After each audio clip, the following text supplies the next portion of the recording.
Time in 7 days.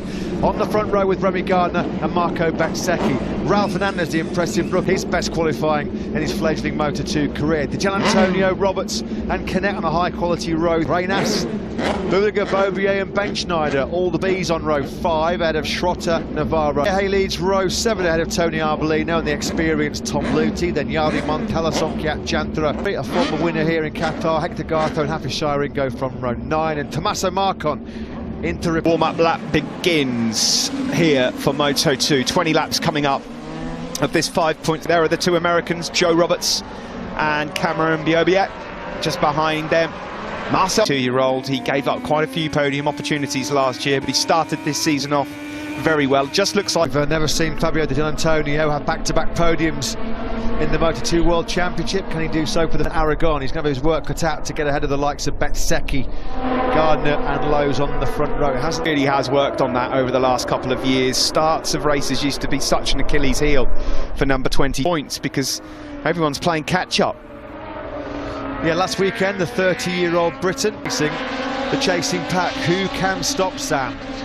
Sam Lowe's. A win tonight would make a race. Since another British icon and legend, Mike Hailwood, way back in 9. For Sam, he keeps an eye on the rest of the pack. Of course, he won't want to arrive on the grid too much. The key of this race will be the last 7 laps.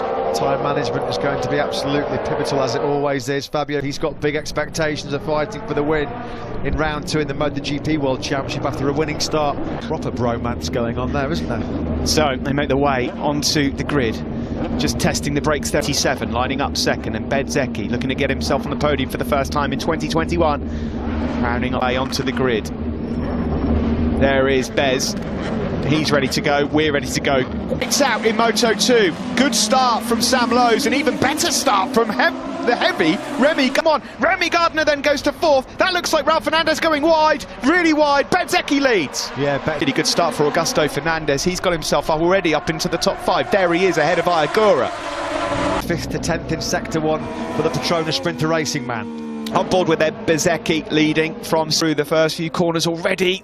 Thought about a move there, didn't he? Sam Lowe's on Bezzecchi further back. End of that Boscoscura chassis, some radical setup change. The gamble pre-race just did not work out from at all. He couldn't be. Gardner will be really happy, Matt, that he's got away inside Canet. The top 3. Yeah, Canet, brilliant. All Canet once more up the inside. Antonio just behind them. Behind him is Sam Lowe's now trying to challenge for the lead. Canet's getting quite busy because he knows that already that top 4 are starting the 2 Red Bull KTMs of Gardner and Fernandez. In 3rd, Gardner ahead of his teammate Ralph Fernandez, who's got the slipstream here, and Ralph Fernandez might just be up into 3rd. Yeah, good job that there then by Ralph Fernandez. Yeah, good for Fernandez. They've exchanged places a few times now already. Yeah, the problem is, while they're not allowing... Further down, Dixon then lost 5 places. Buliga also not a good start.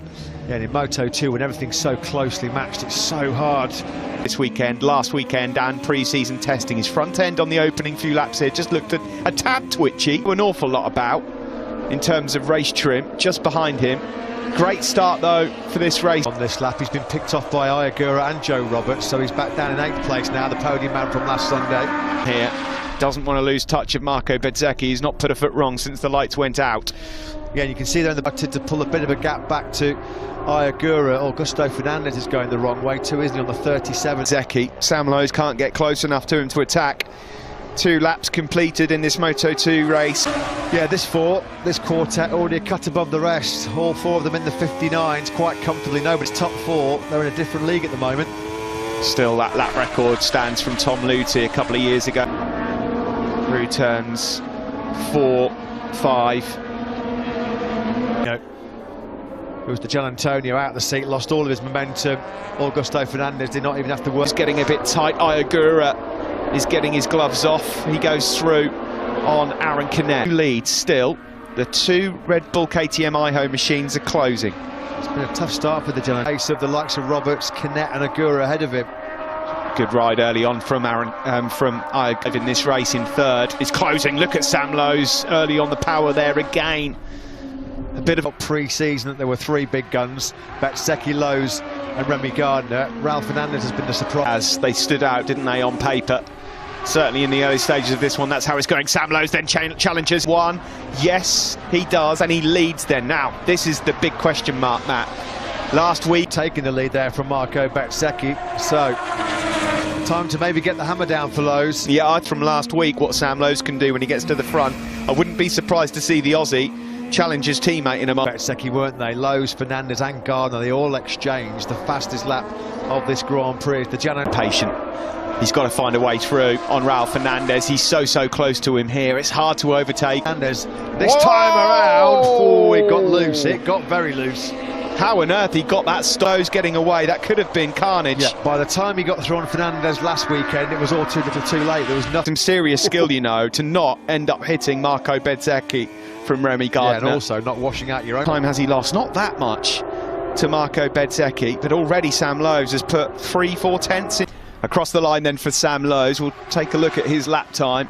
A 59.4 for him. Much fun. And likewise Fernandez because of that moment. Yeah, a bit further down the order. Shout out to Vierge and Schrotter. Or particularly initially got away well, but his weight then really cost him. A good start for Fernandez, but he's got the wide line backed elsewhere as they look to try and find any spare better. Valsfelt looking back from... There is Ralph Fernandez then through on Remy Gardner. That was close. Really in trouble at the moment. He's in 16th place. There's 16 laps to go here. There's Remy Gardner in third, number 87. Now has number 72, Marco Bezzecchi. Because you can see Sam Lowe's there. He's not really making any progress in checking out away from. Lining this one up. He's going to go for the outside line, which might just give him the inside here, but there's no room at the in this race. You just get the feeling that Gardner's the only one that can hold a light to Sam Lowe of him. Yeah, crucially last weekend, Bezzecchi just run out a bit of a rear grip late on, did he, in the slipstream. Perfect slips on through as well, so with the two-bike slipstream, Fernandez takes third for how much longer? Teammates, excellent wingman work there from the rookie, Ralph Fernandez, number 25. Fantastic race at the performance of Ralph Fernandez. Agura's in 6th place, at the moment comfortably keeping Cadet at bay. He's just on the power, Sam Lowe's not looking as stable as he was a week ago. Struggling. Gaps 3 or 4 tenths. It's doable. I think last week the gap was well over 1.5 seconds by the time he try and reduce that gap or put the pressure on to see if Lowe's would crack and make an error of his own. Like he was being challenged there by Agura. Yeah, I think Agura got him. No, it was close. It might not be. He looks comfortable on a Moto2 bike as well, doesn't he? The rookie Agura up into the top 10. A good charge from the number 62. Yeah, he's slowly building confidence on that Calex frame as well. There's Vierge, he's kind of run into a rather large brick wall and then he's doing mid-2 flaps again. Another couple of rookies who are there again. Fantastic work from them. Yeah, Agura on that last lap was 4 tenths quicker than Joe Roberts. Who was prominent in the top 10 this time last week, but at the moment he's... A bad start as well, apparently. Simon Crowfire saying he was witnessing keeping compromise his early charge too. Here's your top 4 with 14 laps to go, exiting anything but easy again. On the exit of corners, Sam Lowe's not able to get the power down quite as... Extremely windy and a lot hotter, obviously. And I'm sure in warm-up he was probably out there on quite a used tyre as well. So you can see plus here on his pit board, Remy Gardner, and it's not a situation he was in last weekend. So the pressure is on. The pressure at the end of 2020 in Portimao, and you just had a feeling, didn't you? Oh dear, there's a big crash. Is that Joe Roberts? He's got... Yes. Yeah, he is. Look at his face. That is a face of thunder. I mean, talk about livid. They might want to give him... Remy Gardner in the slipstream of Sam Lowe's. Is there going to be a change here? He's not just struggling to stay in the pace of these guys. Something happened between Roberts and Agura, I think, because Agura dropped behind. Well, was he just run out wide by Agura? It's hard to tell from that one. Let's find out. Yeah, we'll find out now. Agura got sucked into that one to try and avoid the bike. That's rider error, unfortunately. And then he was just at a PB lap on that last circuit, 59.400. He's not in that comfort zone. It's not hooking up like he wants to. And Remy Gardner just calculating now the moment of choice to pit. Quite there. He's still doing a brilliant job to hold on to first place, but you just feel like it's a matter of time before Remy Gardner takes the lead. The lap times are not as easy to come by as what they were at this very stage. He's having to work exceptionally hard to keep Bezzecchi just struggling to go with the pace of the 3 men ahead of him. It's a brutal class, Moto2. Lorenzo Dalla Porta, who's only lapping 4-5 tenths slower than these guys out front, and yet there's no points on offer for the former Moto3 world. Dinged respectively, they're having a right old ding-dong, the pair of them. Raul Fernandez, that's clever, clever work. Bit of a game plan forming here. The two Aki Aiho riders in the red. Thought Bezzecchi was being cut adrift of this battle. He fires in his best lap of the race, a 59.399. There's a big group behind our lead quartet. Yeah, this is some battle, isn't it? And the Tony Arbolino that we saw on the Liqui Moly intact machine as Iagura there, lovely, up the inside of Aaron Canet 2 years ago, or from last year even. Xavi Vierge then in that group, someone was just going. Bobier has just dropped down the time screens. I'm not sure if he went off circuit or not. Yeah, he has. I think Cameron Bobier. Down and out, the pair of them in very strong point-scoring finishing places as well. We mentioned this here in Qatar. Yeah. Just when you think you've got your setup dialed in and everything's perfect, the wind changes direction. He said that's been a problem in trying to shorten that steep learning curve in Moto2. He said every try and find consistency with your riding and certainly with your setup, because you're not sure whether it's a problem from your riding or a problem with. At the moment, he's made a pretty good fist of it this weekend.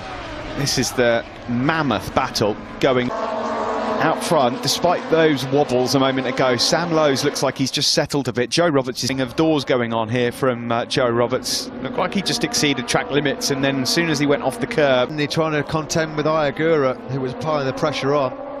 Iagura did regroup actually and has got himself back. Oh, he's regrouped. He's just put in his fastest lap of the race, a 59.2, which keeps Remy Gardner 3 tenths quicker than Raul Fernandez. So intriguing stuff at the halfway point of this Moto2 race.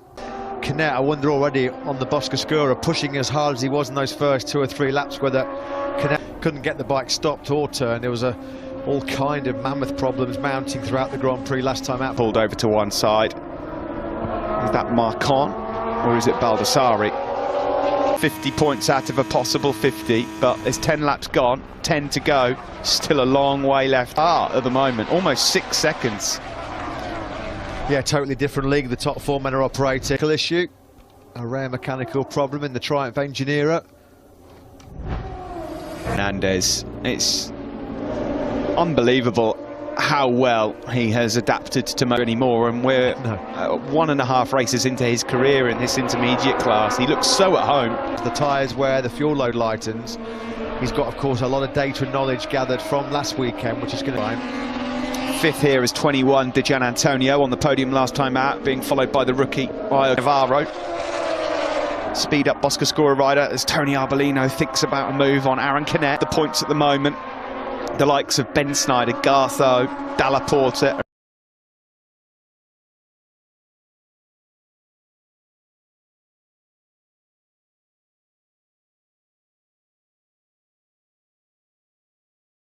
Reynas, the experienced Swiss rider, he's down in 22nd ahead of Chantra and Bald from a couple of years ago.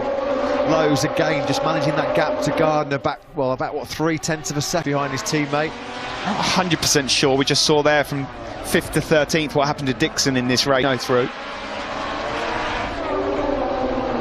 Yeah, and Canet says, well, anything you can do, I can do. Down into pit lane with Simon. I believe you've got Joe Roberts with you. I have, Joe. Not the ideal situation here. Honestly, I got a pretty terrible start and lost. Yeah, it's really windy out there, and I just kind of came through that turn a little quicker, I guess, than before, and onto the curbs there. So, yeah, pretty not great. To talk there, because, you know, in situations like that, it's easy to lose your head. Chin up, Joe. And if you want to know what it means to these guys, you could just tell there, the tone of his voice, how devastated and how a very solid top 6 ride, poor start, and the wind is still a factor here. It's nowhere near as gusty. It's hard to know at this stage whether Gardner's got a little bit left, whether he's just managing his tyres, whether he hasn't got the pace to run away from Sam Lowes, because he would have already made the move on him. But there's still maybe to go. It was 7 laps to go pre-race, as Sam Lowes said that's the key moment of this Grand Prix. That's going to be to claim a scalp here as well. He knows that he's fighting Sam Lowes for this World Championship. There's a lot of pride. Some observation regarding tyres? No, not at all, guys. I'm just whispering in your ear, Steve, that everyone is on the same rubber. Turn 2, the scourge of so many riders here as the temperature drops. Jumping on the left-hand side, that hundreds of crashes around this Losail International Circuit at turn 2. To be fair, he was nowhere near the point scoring. Mature and bitterly disappointing end for Tom Lutin. It's a rather forlorn walk away. Yeah, it come down on this lap. Yeah, and again, I kind of ruled Marco Bezzecchi out of this race once before the break there. He was down. That's a horrible crash. He's almost gone for the fence there, Tom Lutin. Numerous barrel rolls. That's going to go. He puts in his fastest lap. Fantastic stuff from Sam Lowes. Remy Gardner was only a tenth slower. Asking questions. Bezzecchi's not going to want to finish one place off the podium yet again, but at the moment he's just... Trotter might have had it coming together because they did not go across the line. No, their names are just plummeting. I can see Schrotter, he looks like he's in some considerable pain, and Jake Dixon there you can just see on the floor as well. Jake Dixon, of course, could do without and any further injury. Yeah, of course. Either way, it's the end of the Grand Prix for both. Not sure what happened there, but they definitely came together. Sam Lowe bikes behind him. 4/10 of a second clear is Lowes. That's the biggest that gap's been between. Petronas sprinter hopes then rest on the shoulders there of Xavi Vierge. Stefano Manzi, though, is now up into a great ride for the VR46 Academy man. Yeah, particularly when you look at his recent record, Steve, it's pretty... So, yeah, this has been an excellent ride for Manzi. Bezzecchi then with 6 laps to go, who is just doing a quite brilliant job. Yeah, Bezzecchi, unfortunately, just like it's going to be quite a lonely 4th place for the Italian. He's comfortably clear of Manzi, who's just picked off the best ever performance in World Championship racing. A couple of 4th places in the past for the 21-year-old. Ralph fade. He's not fading right now. So there is Manzi in 5th. Agura has also knowledge like gold for him in this battle. Also for the likes of Vietti and Arbolino. All of these rookies that have stepped up from Moto3 are really, really class, aren't they? Manzi, there's 8 or 9 seconds up to Bezzecchi in a lonely 4th at the moment. This one's going all the way. Celestino Vietti moves up into 11th. I like the way Vietti's gone about earning, pushing, gaining confidence, of course, bouncing ideas off Marco Bezzecchi as well. There's a lot of information in that Nyar in the past, and he's just doing exactly what's being asked of him here. Get yourself to the checkered flag, stay on board. He's just at the fastest lap of the race, Steve. He's been told to go, and he's going. 59.131. Oh, Aaron Canet, he was clearly unhappy with the performance of the Boscoscura chassis last weekend. That's not going to ruin. The 2 Red Bull KTM Iho riders of Remy Gardner and Raul Fernandez chasing down Sam Lowes. Catches out Canet. He's had his problems with front tyre stability and braking throughout this, up on him in that turn 16. Race over for Canet. Through sector 1, it's the fast right-handers. Can he get on terms with Sam Lowes as they then make their way onto the start-finish straight? Get back-to-back wins here in Qatar. Yes, he really is. Lowes, he's shown no signs of cracking at the moment. You just wonder how much risk Raul Fernandez is going to be willing to take here, because he's not going to have to worry about Bezzecchi. Risk over reward ratio being tested here for Fernandez. Has he got matches and say, okay, yeah, 3rd place, that'll do for me? Onto the start finish straight, he's definitely a lot closer again here, Remy Gardner. Go any faster. That's a pair of 1:59.1s on successive laps for Remy Gardner. The problem deep into turn 1, he's slightly wide into turn 2, but he can make up for that. No, he's got Remy Gardner breathing down his neck. He's riding very well under intense pressure. On board now. Fernandez himself got back down to the 59.2s. He was just a fraction slower than Lowes. Can anywhere. You can see him closing up here. Now this is the section of the circuit where Gardner can't really analyse. Yeah, the jury's out on that one, isn't it? Now then Gardner, again, just... Here we go. This is where he's got to try and find something. It's so fast through turns to make a move into the left-hander at turn 15. It doesn't look like he is on this lap, but Matt, I suppose... Strengths and weaknesses of Sam Lowes are, because he's sat behind the Brit now for quite some time. So he knows exactly what Lowes' Calex is doing underneath him. So it's all just about picking the right... Raul Fernandez going to be able to hold on to the speed that has been upped here at the latter stages of 20. Gardner can't do any more. He cannot do any more. That's 3 successive 59.1s and 79.2s, and that's just keeping that gap around 1/10 to 2/10. It's an excellent batting chance of taking the victory, and that's exactly what happened last weekend. Is history going to repeat itself here? Clinging on desperately in third there is Raul Fernandez. I think you're right, Matt. He might have to wave the white flag at this one. Absolutely brilliant. He comes into turn 10 now. This is where Gardner was able to close up on the brakes on the last lap. Not what he wanted. Fourth place last weekend, mugged on the last lap by the Gian Antonio, doing 2-minute laps now, and he's dropped down to 10th, the Italian. It's calm in the Elfmark VDS bottle. He cannot do anything else than what he's already done in this race. Has he got one last trick? He's not buckled yet, he hasn't cracked. Sam Lowes, every time he's come over the line over the last few laps, he's just seen. With 2 laps remaining, that is class. Now, has he taken this win, or the Chandler's there having one of his better rides? He's challenging still Iagura and Xavi Vieje for 6th place in the Arbolino, but it's the battle at the front that we're interested in, and I think that Sam Lowes might have just broken the pair on that last lap. Sam Lowes, boy, has he resisted some pressure tonight, because Remy Gardner has tried absolutely everything within his armoury. Twitch there from the number 22. But he's still got a decent... Well for Sam Lowes, because last week he was able to manage that comfortable gap back to Remy Gardner. Tonight, keep him at arm's length, hasn't he, Sam Lowes? There's going to be an extra lunge coming from Remy, though, and you just want... Third place. I want that first Moto2 podium. These two can scrap it out for the win. I'm not going to do anything silly and winding up towards the last lap. It's a Great Britain-Australia showdown. The Ashes on 2. On the penultimate lap of the race. What a lap time that is from Remy Gardner. The 3/10 he lost a little bit loose, wasn't he? Going through turn 2, that's the places he's being pushed to by. Later, won't he? Just trying to cling on. Sector 2, Sam Lowes is strong in. Sector 3 is where... Get ahead of the line when you've got an identical engine underneath you. Nobody giving an inch. Is he going to be close enough, though? That's the problem. Coming to the phase of the circuit where he's so strong. Turn 10, that's where he's been able to take some time back on Sam Lowes in the braking zone. Who's got turn number 11? We'll hit the fast rights then. Turns 12, 13 and 14. Gardner's running out of time here. And closer. Where's the move coming? We come 15. Around turn 14. It's turn 15. It's being lined up. Remy Gardner now. Offensive line.